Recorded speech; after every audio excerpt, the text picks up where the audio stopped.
জয় শ্রীকৃষ্ণ। সমস্ত গৌরভক্ত মণ্ডলীর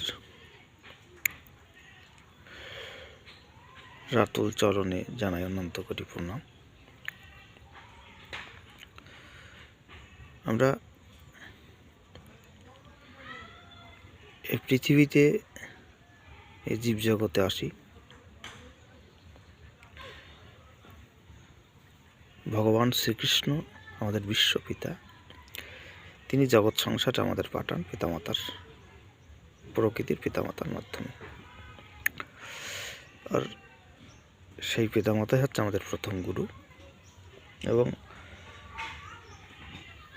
যে পরম পিতা বিশ্বপিতা তাকে আমাদের স্মরণে রাখতে হবে।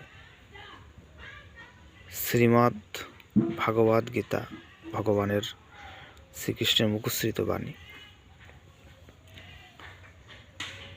এই বাণী আমাদের মানব জীবনকে পাল্টে দিতে পারে এবং সুন্দর জীবন গড়ার কারিগরের ক্ষেত্রে ব্যবহৃত হয়। এই ধর্মক্ষেত্র শ্রীমদ্ ভাগবত গীতা, গীতা পাঠ করতে হবে।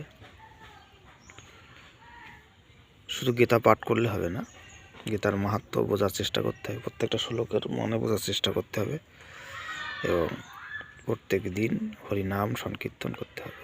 তাহলে কী হবে, মানব জীবনে কোনো রোগ ব্যাধি সূক্ষ্ম সুখ তাপ কিছু আপনাদের গ্রাস করতে পারবে না। জয় শ্রীকৃষ্ণ, হরে কৃষ্ণ, হরে রাম।